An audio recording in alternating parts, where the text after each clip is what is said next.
Thank you for being here. So very, very early in the morning for you. It's 5 o'clock on the U.S. West Coast. What time is it for you there? It's 1 o'clock in the Oh, morning. That's 1 a.m. here. I'm So really thank you for keeping me up, and I'm very happy to be here with you. terrific, terrific. All right, so let's start with a little bit of background. What I'd like you to do is share your background a minute. Um, we're new at this. You and I have talked about this. This is the very beginning of our Dare Greatly podcast series. For those that are just finding us for the first time, there's our core company is LiftPort Group. We've been around off and on for nearly 20 years through good days and bad days.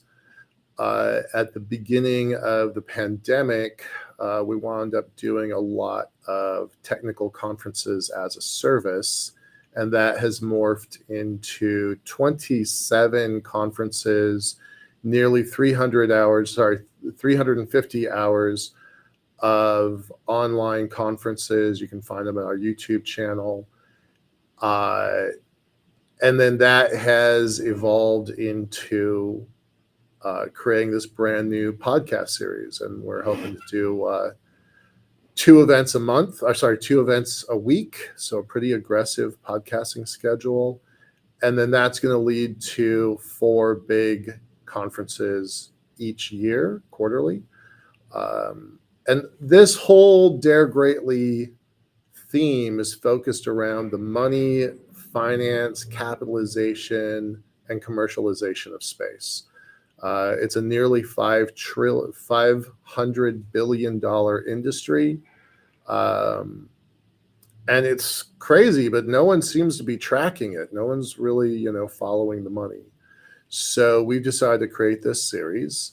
Um, and really look at kind of some of the movers and shakers, the ideas um, that are shaping this industry and therefore shaping the world, shaping the human species. So, with that kind of preface, it's really great to have Kobina Hughes here. Uh, he's an attorney who has come up with something that I think is quite remarkable. So we're going to spend more time on that after we hear a little bit more about Kobina. Kobina, give us some background, a little bit of who you are, what you're doing in the world, and how you got to this idea. Let's hold this idea for a second. Just give us the background of where this came from. You are muted, sir.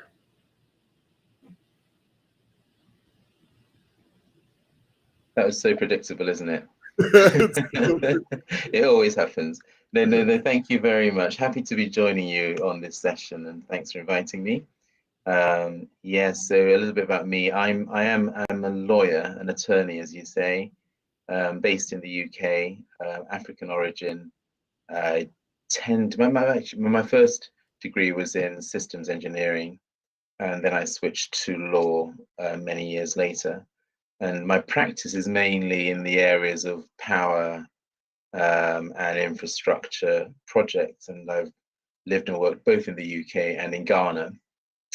I had an interest in space as a young man, as a teenager, mainly sci-fi and space programs, and I kind of lost interest. Well, I suppose the real life got in the way, and I had to study and work, and I lost space, or my connection with space, for a while. And it was only about 2 or 3 years ago that I started getting back into the sector. And so I describe myself more as a lawyer with a passion for space than as a space lawyer. I mean, I know a lot of space lawyers, and I'm not one of them, but I have a real interest in space. And so that's me by background. Um, let's go ahead and start off on this idea of um, orbital corporations. orbital virtual corporations, and special purpose orbital corporations. So I'm going to share the document that you sent me.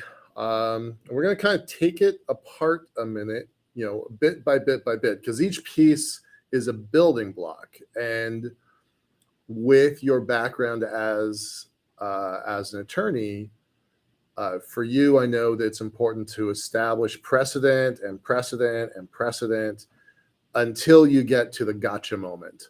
And that's, I was pretty surprised. I'm just gonna jump to the gotcha moment where basically you're saying these digital orbital virtual corporations, they could be really, really important, right? I think they're maybe more important than most people are considering. So let's kind of take a look at this. I'm going to share your document. You can see I've done a lot of markups on it. Okay.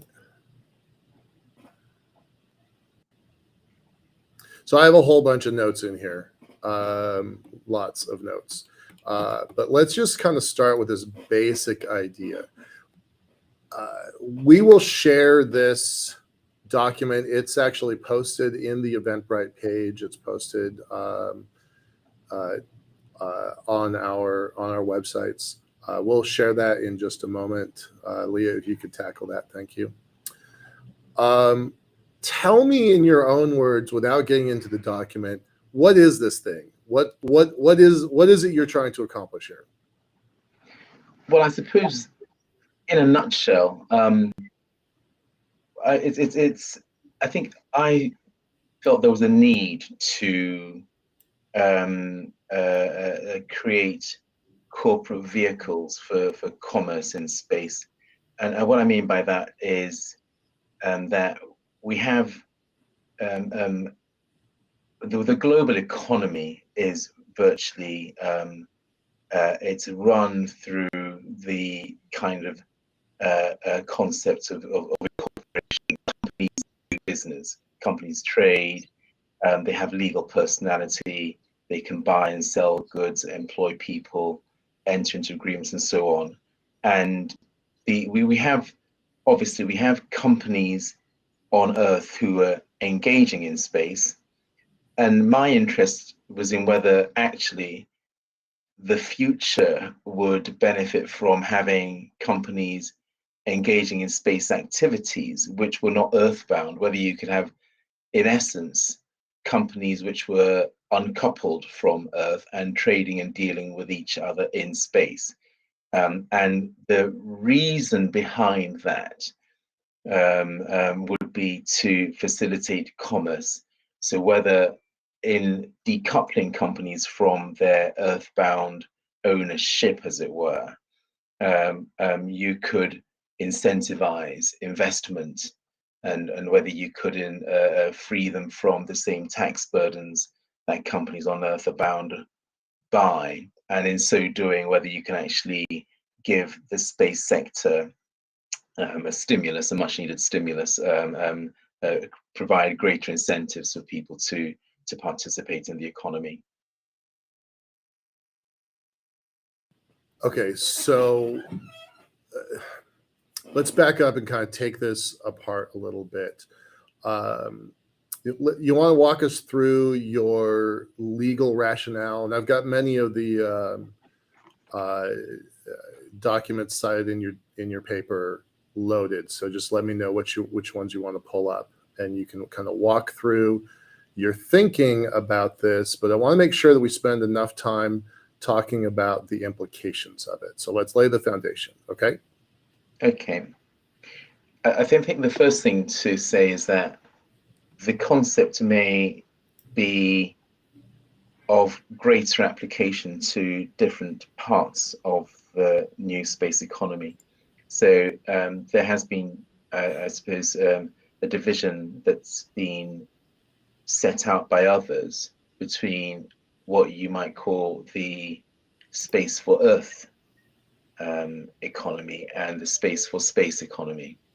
And it may be that this is of more application to the space for space economy. That's the first thing to say. I think the next issue would be around the concept of sovereignty. And I think many people, many observers, people who call, academics, everybody virtually talks about space and the inability to assert sovereignty over celestial objects. And so the common mantra is there is no sovereignty in space. And that's an interesting concept. So, but the Outer Space Treaty, which basically gives rise to that principle, is very much about sovereignty over celestial objects.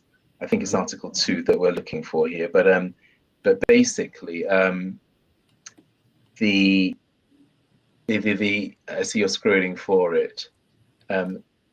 The issue here is that whilst this kills me. It's a 66-page document, but the actual text of the Outer Space Treaty is 3 pages long. Yeah, let me get to it right here. So there's a whole bunch of whereas and whatevers, and these are the articles. By the way, the Outer Space Treaty is 50 years old yesterday. Oh, right. Well, very, very appropriate timing. You scroll past Article 2. So it's just a very short article. Outer space, including the moon and other celestial bodies, is not subject to national appropriation by claims of sovereignty, and so on. So the idea is that you can't claim sovereignty over any part of a celestial body, and this is relevant to the incorporation of companies, in that in order to establish a company, well, what is a company? It's almost like a legal fiction. It is a legal fiction. So the act of incorporation, we have various theories, and the concession theory basically establishes that companies are created by charter. So a sovereign body grants you permission to operate as a company, breathes life into you as a fictional legal entity. And so if you can't have sovereignty on the moon, you couldn't grant, in my opinion, legal capacity to a body from the moon. So that is a kind of challenge, but that doesn't mean, in my opinion, that you can't extend sovereignty to a non-celestial body, which made me think about, I know this is going on to the next area of the next building block for this. And when I started thinking about this, the immediate example that came to mind was of an experiment which was conducted by, well, not an experiment, a transaction by the Estonian government, where they cited a data center in Luxembourg, and they, in essence, transferred a part of their sovereignty, their national sovereignty, to the data center. And so my I suppose construct is that you could, whilst you cannot have sovereignty over a celestial body, you could have sovereignty that is attached to, say, a satellite or a space station. And in so doing, you could actually have that. So if you had a server on a space station, you could authorize, as it were, if you were a sovereign body, you could authorize or extend your sovereignty to that server, and you could incorporate through that server companies off planet, as it were. So those are the building blocks, I suppose. The first building block is, can you extend sovereignty to a body off planet in order that that body can then proceed to incorporate companies? And that very much depends on what you would call the concession theory of incorporation, where companies are seen as being created by charter, by a sovereign. And that's the first building block, I suppose. And the question then, and I'll pause for breath in a minute, Michael. The question then is, why would you want to do this? And the answer is that, well, there's various reasons, but the most, I suppose, prominent one is to do with taxation. And tax normally attaches to you depending on your domicile, or where there's a connection between a transaction and a jurisdiction. So if you were to have companies which were incorporated off planet, you could argue that they are not domiciled in any particular jurisdiction. Right. And this is when I mentioned the space to space economy rather than the space for Earth economy. If those companies which are now incorporated off planet are now actually conducting business off planet as well, you could argue not only are they not domiciled, but also their transactions do not touch Earth, and so they are not subject to a tax jurisdiction. And that's why you may want to consider incorporating off planet. I'll pause there and then let you intervene, jump in. So there's a lot here. There's a lot here, obviously. So let's kind of take this apart and kind of look at the pieces here. So you're saying that within current law, treaties of the United Nations, U.S. Federal policies, and in your citations you have you list a lot of policies. This is not an Americentric document, though. You're from the UK and Ghana, so this isn't just about kind of America leading the way or anything like that. But what you are saying is that there are policies within the United States and within the United Nations treaty system that supports this idea of special purpose orbital corporations. Yes? Yeah. I like the way you've introduced the special purpose orbital corporations. That was toying around with words and names. I mean, I think names are important. So the idea of calling these companies Spox as a nod to Star Trek came up at one stage, hence a special purpose orbital corporation or orbital virtual corporations. The name is important, but that's yet to be settled. But you're right, this is not Americentric because legal, I suppose, principles hopefully are or can be of universal application. So here, for example, I would see any sovereign state could buy into this concept and could extend its sovereignty to a node in space. It could be the US, it could be the UK, it could be, I suppose, the leading commercial nations now, Luxembourg, UAE, Japan, so on. And obviously you've got China and Russia doing their things, but any sovereign state could arguably engage in such an activity. And I actually really think that it's important to have, I suppose, a sovereign behind you to do this if you're going to certainly base your argument on the concession theory of incorporation. So it's not Americentric. However, I imagine that another reason for possibly doing this would be to enable a degree of control, because we haven't gone to the detail yet, but if you can incorporate on a server in space, then you can start through regulation doing more with those entities in terms of permissions and the way in which they transact. We haven't come onto that yet because we're dealing with the construct itself, but we can come onto the detail of what you can then do with them later. But it's certainly not Amerocentric. Yeah. Okay. That's super important to note uh,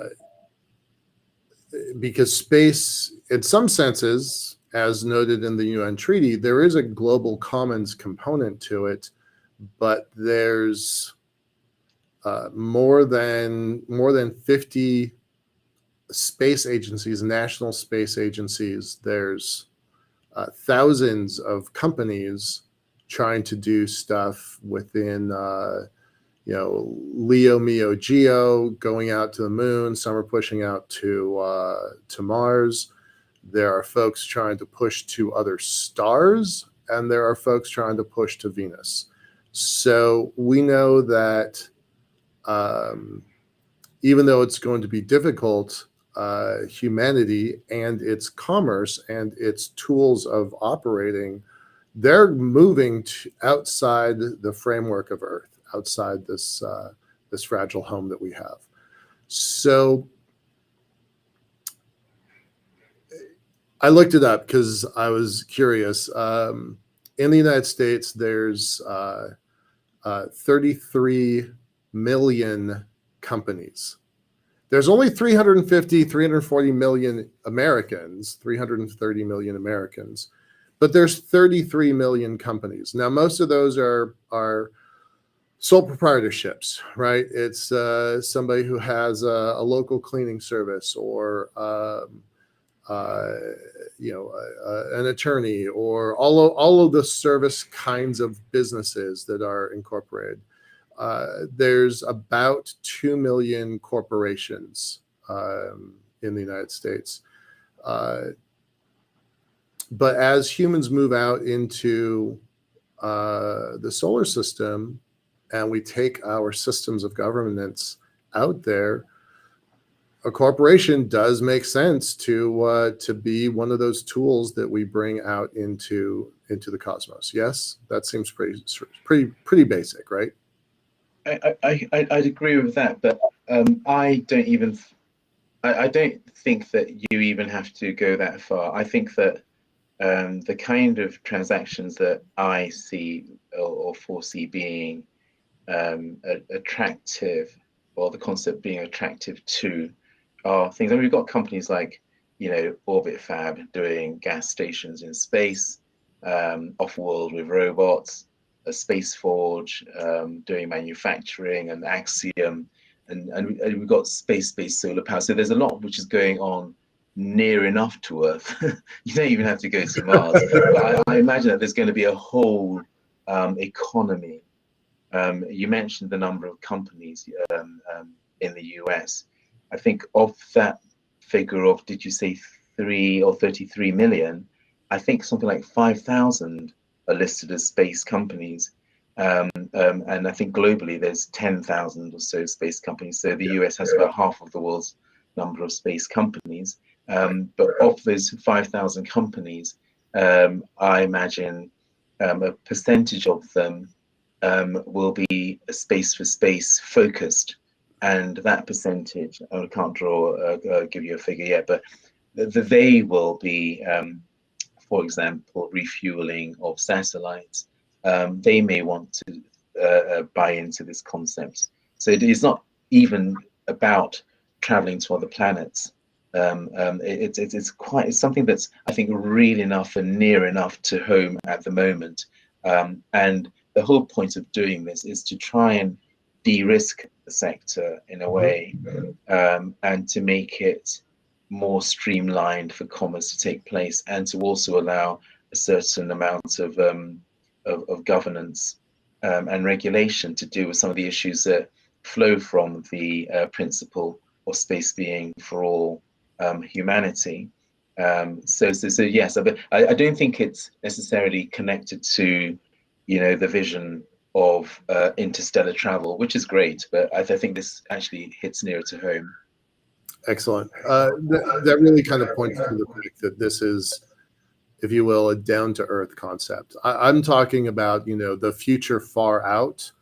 But what you're saying is, no, this is where we are right now. We know that there are orbital tug companies that are moving an asset from LEO to GEO, for example, or repositioning them when they've gotten out of out of their orbital slot. Or there's France just yesterday announced $1.5 billion in US dollars to focus on orbital tug technology coming out of France. Like that just happened yesterday.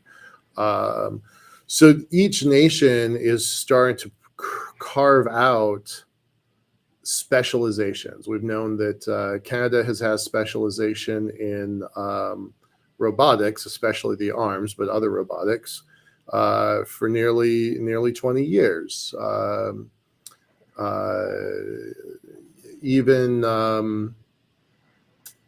Even small nations like Luxembourg have decided they want to carve out specializations in this sector.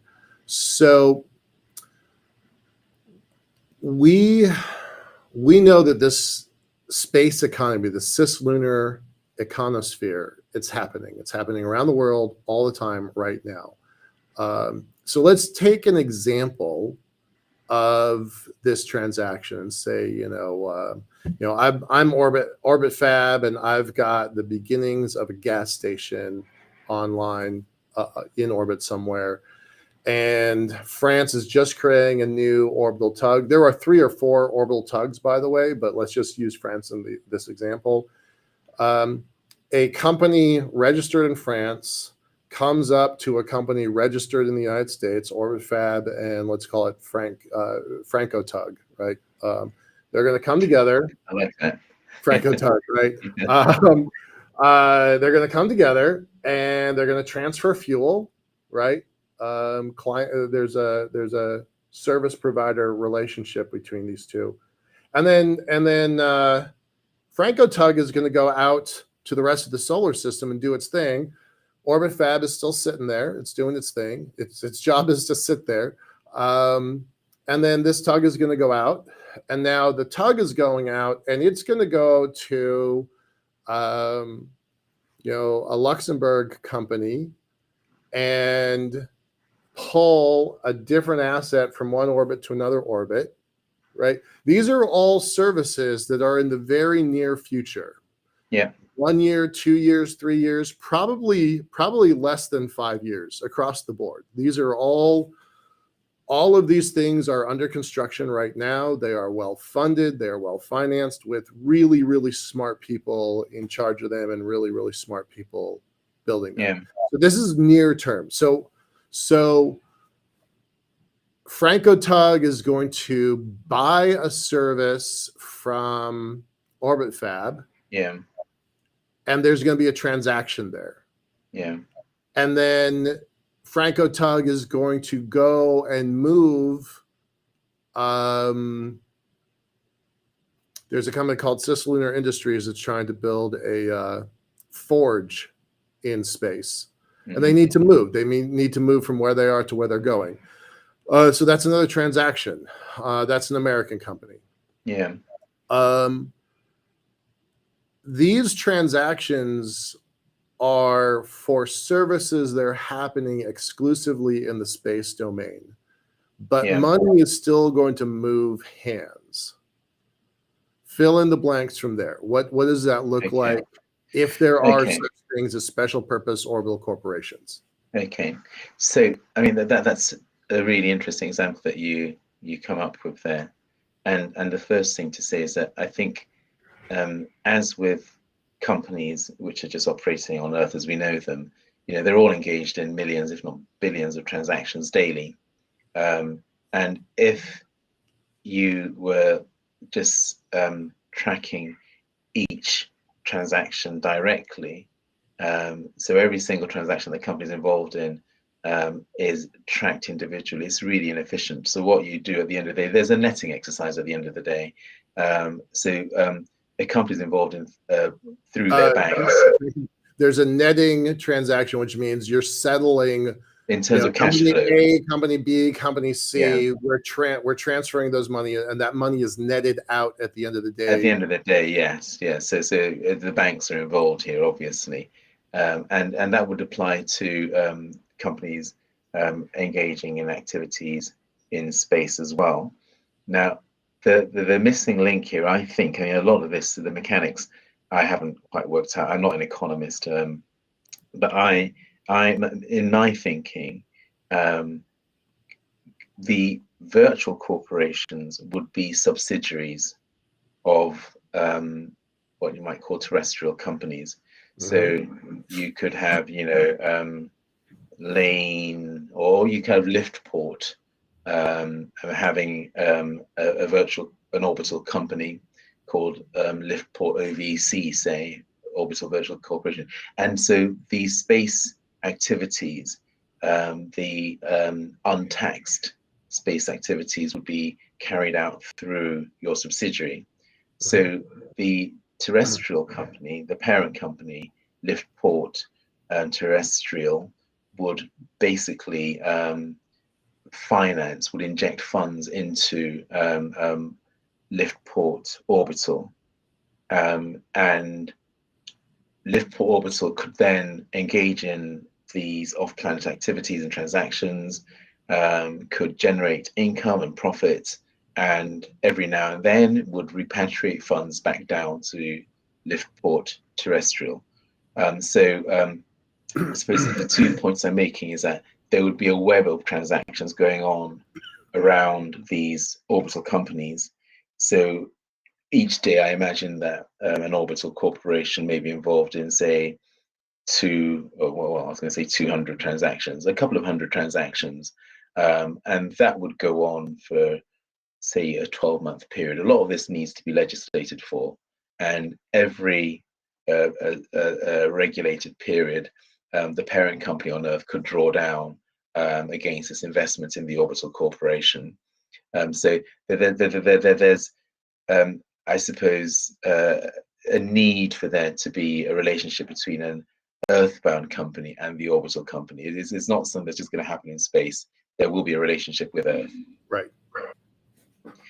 So going on with your example, yes, you called it what was it, Franco Tug, right? Franco Tug, yeah. Franco Tug would have Franco Tug Orbital as well, and Franco Tug Orbital would be engaging with. I don't want to use Orbit Fab necessarily, because I don't want to use somebody's brand name, but it would engage with. Let's use LiftPort because you're here. But so LiftPort Orbital would be transacting with Orbit Fab. Sorry, with Franco Tug Orbital, and that's how I see the commerce being conducted. So you hit that one point about you do the transactions in space, and all space transactions are cleared and operated in space, netted out on a daily basis in space. There's a banking system of some kind there. There's at least an accounting system of some kind there. And then it's not repatriated money until it comes back down to the ground, right? So there's an sorry, just to say economy. that at that point it would become taxable, right? Because it then hits a jurisdiction. Okay, so if my headquarters, if LiftPort and LiftPort Orbital as a separate organization, the LiftPort Orbital is not taxed until the money drops back down to the ground of Earth. And then where LiftPort is headquartered, in my case, Washington State, that's when it would be taxed. But until that money comes back down to the ground of Earth, that money is not taxed because it's moving through the space economy. Yeah, that's my current thinking. But you need people who are much or better versed in tax and economics than I am to actually structure this properly. But my thinking, I can see that at some point there will be a jurisdiction to tax will be introduced into the affairs of these companies. I can see that. The other point to mention here is that I hate to use the C word, but I do think that cryptocurrencies may have a role here, and also DAOs and distributed autonomous organizations here. So because we're touching on the issue of banking, to my mind, the act of incorporation. So LiftPort Earth would basically instruct an orbital incorporator, a company which incorporates companies off planet, to create your subsidiary. So the subsidiary would be held on a server off planet, and it would then have a wallet attached to it. So all of the transactions of the orbital company would also take place on the server, as it were. And this is where, in my opinion, cryptocurrencies could actually be a very useful enabler for these companies. You can't see it, but in my note in your document, I said, finally a use case for the blockchain, right? Yes, indeed. Yeah. Right. It is, right? It is. Yeah. It's a use case for the blockchain. It is an accounting system that could manage all of the transactions out in the sky above us. I think that's a really fascinating idea. There isn't really anything like it right now. I suspect that there will be in the not too distant future, but I think that those kinds of things are why the White House created this briefing document about digital assets. It's why Space Chain has posted some stuff about what they want to do. There are organizations that are building the capabilities both orbitally and on the moon to back up this system that you're describing, correct? Yes, and it's interesting you mentioned Space Chain. I mean, Space Chain, yes, has done a lot of work in this area, really clever stuff, but also not to ignore the work that Lone Star and Chris Stott are doing, Right. also Dennis Wingo and SkyCorp. So there is already a foundation for data centers and servers in space, and yeah, this would be just, in my view, an interesting application or extension of what they're doing to enable space commerce to take place more efficiently, I think. Yeah. No, there's so much happening in this field, but what we can all basically agree on is the frameworks exist. Implementation of that framework is still being worked out. Does that seem like a fair assessment? Yeah, I don't think I'm close enough to what's going on at a high level to answer that. But yeah, I suppose looking at things from where I sit within the the scale, I think that would be a fair assessment. I think the framework does exist, and I think there is a lot of encouragement at a high level for for the sector to enable itself to operate more effectively, which is what I think what I'm trying to achieve with this proposal. I think there's something here. You showed this to me maybe it was 3 months ago, maybe it was 4 months ago. And I just kind of had this wow moment, this aha moment of, if the building blocks that you've laid out And they seem very sound to me, not being an attorney, but being a guy who's been in the space business for 20 years. I've imagined how humans move out there, right? Whether it's the moon, whether it's Mars, whether it's the cislunar ionosphere. We're going out, we're going up, and mundane tasks of settling your checking account every day, my business to your business to somebody else's business. Those things still have to happen, but we didn't really have mechanisms for it. Right now, if organizations are contracting with each other, they're moving ones and zeros down here on the ground that represent assets in the sky. But it's not going to be like that forever. It's not going to be like that always.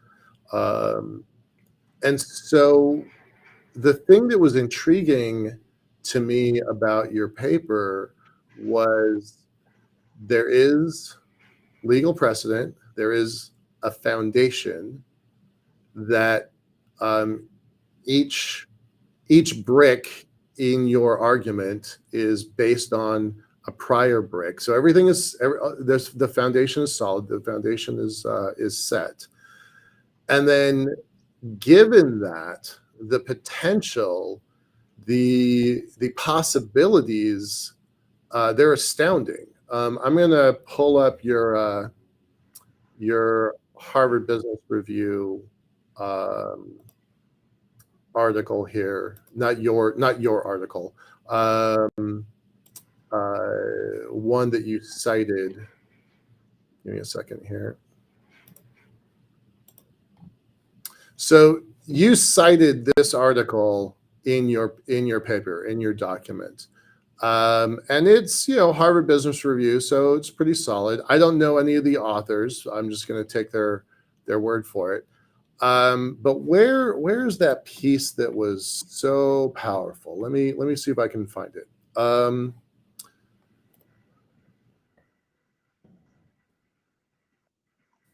Yeah, here we go. The opportunity presented by the space for space economy is huge, but it could easily be missed. To seize this, policymakers must provide regulatory and institutional frameworks that will enable the risk-taking and innovation necessary for a decentralized, private sector-driven space economy. There are 3 specific policy areas we believe will be especially important, and they go into their argument. So tell us what this means to you. I know what it means to me. I think it is a giant potential opportunity. Yeah. Okay. So, I think I said at the beginning that I'm not a space lawyer. I'm a lawyer with a passion for space, and I think that puts me in a slightly different position from your traditional space lawyers, and I know a few of them. In that, I suppose I think of it differently. I haven't been to an institution and studied space law. I've been a practitioner and I've worked on projects, and I come from that background. And I do think that lawyers or the law has a function as an enabler of commercial activity as well. So when we look at companies, one of the most important aspects of companies is what's called the veil of incorporation. And there's a famous case of Salomon and Salomon in 1897 in the UK, which basically enabled a company to be separated from its shareholders, who were given separate identities. And that was used, that legal fiction has been used to actually facilitate commerce globally. And that's what I think I'm trying to do here as well, in a way, not to try and sound too grand about what I'm trying to achieve, but what I think what that Harvard Business Review says, and also I think what the Department of State encourages as well, or is asking for, is for people to, or the industry to find ways to enable the space commerce to happen more effectively. Now, all I've done, I suppose, is look at how companies are incorporated and see whether we could actually create a sovereignty regime which would apply to companies incorporated off planet, or to allow for companies to be incorporated off planet. The next thing is to look at whether or not we could free them then from the tax burden that applies to companies to, and that's not just to give them a total free pass as regards tax. We haven't come on to this yet, because my view is that, in a nutshell, the savings that these companies achieve through being unshackled from the tax burden is partly to encourage greater investment in the sector, but also to enable a proportion of their profits to be used, for example, towards the cleanup of debris in space, and also to create a fund for the for all mankind objectives as well. So the first part of this argument is to create a legal argument for companies to be incorporated off planet. The second is to see whether they could be freed of the tax burden. The reasons for doing this are to reduce risk and to free up the sector, and thereafter enable, through regulation, funds to be used for matters other than the betterment of the company per se. I should pause there again, Michael, and let you come in. Okay. If this future kind of, if this future that you and I both hope for comes to be, that's where I'm thinking these corporations facilitate that future by allowing organizations to build out assets on an individual basis once we've got a lot of people on space stations and on the moon, and as a corporate basis once we have more space stations, satellites, debris remediation, tugboats, all the infrastructure that's being crafted and created and built for space. Once we have that infrastructure in place, we're going to start transacting in a normal day-to-day business as usual, except we're in space way, right? Yep. And that's where I feel like these Spocks really have value, right? Right now, we can come up with use cases for, dozens, but not hundreds of companies, right? We can name the probably 50 companies that could use a Spock today. Yeah. Right. I could rattle off a few off the top of my head, but there aren't that many. But we know that there are more coming, and that more transactions are going to take place. And as these orbital gas stations get different kinds of fuels available, it will enable other kinds of companies to come online. As when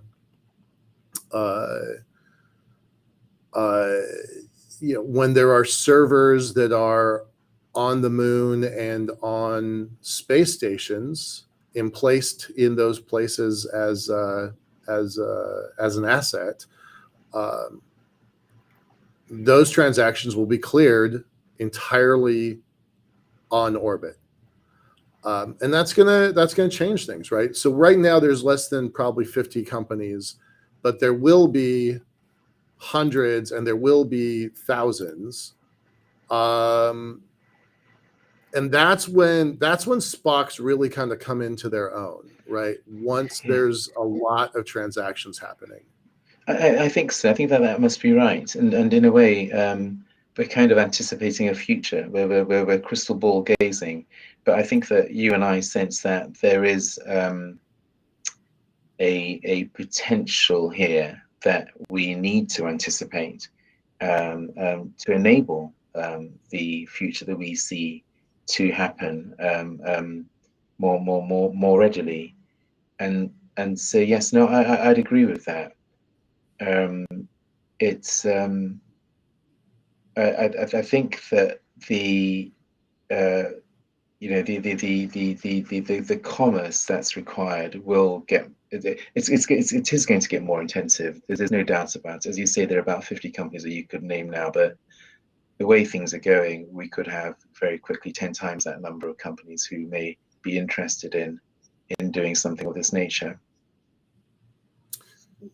I know that you're not a tax attorney, and I don't want to put you in a spot that's uncomfortable. So if you want to back away from this question, feel free. But I'm really interested in the idea of a flag of convenience in the same way that there are places to register your shipping container and places to register your cruise ship. There will be places, there are in fact already places to register spacecraft. Isle of Man is certainly trying to put a dent into that market. Um, Luxembourg wants to be the space mining capital of the world, which I find I applaud the ambition. I don't think it's going to happen the way they think it's going to happen. But you know, there are places that are trying to specialize in space components. I think it makes sense for a nation like Luxembourg to specialize in the financial transactions of space.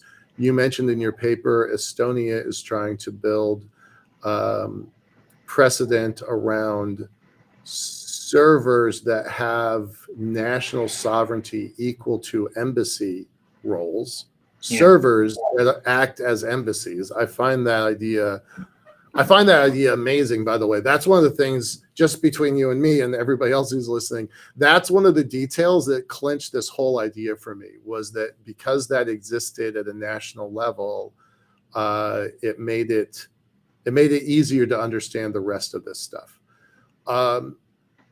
So that's our future. What does it take to get there? If we're going to have flags of convenience, if we're going to have nation states that specialize in this stuff, what does it take to get there? How does the first one of these get built, and who's going to challenge it? Well, I suppose in my thinking, again, it needs a lot more work if this is going to take off. But in my thinking, the role of the state is key here. So whether it's the US or one of the other, leading space commerce nations, you would probably want to see whether a legislation could be passed to enable such a structure to be set up. You could do it that way, or a number of companies could just, I suppose, argue that they have incorporated subsidiaries off planet and start trading off planet, and then working out with the government and other authorities, including the tax authorities, as to where you go from there. It could be done with the private sector leading, or with a state involvement from the outset. But I think the easiest, the smoothest way would be to sort of get state buy-in at the outset and build it up from there. And then build up a body of law and regulation to govern their activities. And also, I mean, I think there's a lot of work that needs to be done on the economy of this, the economics of this, because even on Earth, say take space-based solar power. If a company was providing power to satellites in orbit as a transaction, let's say you ring up and you say, look, we need some more power for a particular unit here, can you supply us? the power purchase agreement on Earth is a very complicated transaction. It's a very complicated document. We need to get the lawyers involved and to start drafting documents which reflect the risk and the investment and other aspects of the transactions that people are engaging in. So we need a statutory framework, especially if any savings are to be redirected towards the debris and cleaning up space, and also towards a fund for other purposes, the commons type funds. You need a body of legislation as well. So I think to get from A to B, discussions and research needs to be taking place as the first stepping stone. Discussions about whether or not you could get sovereign buy-in for this, or whether it's going to have to be a number of companies just actually taking it and running with it and then working it out with the authorities. But I think a fair amount of research is required on getting the legal framework right, and also getting the economics of these transactions that we're talking about right as well. We only have just 3 minutes to close up. Paint a picture of now to 2025, just 3 years away, 25 to 30, and 30 to 35. What does that look like? Oh, that's a unanticipated question. What does that look like? So from now to just 3 years, 2025. The next 3 years, yeah. I think the next 3 years, I would hope that I could work with others to breathe life into this idea, even if it's just to research it and find out how far it could go.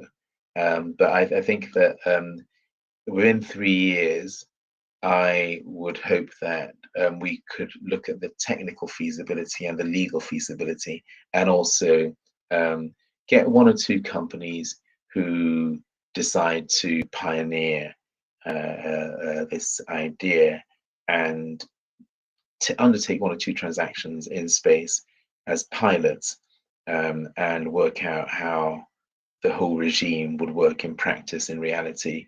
And then hopefully for the 5 years after that, we start looking at how we scale up and actually getting legislation in place to actually deliver this as a more scaled up platform for commerce in space.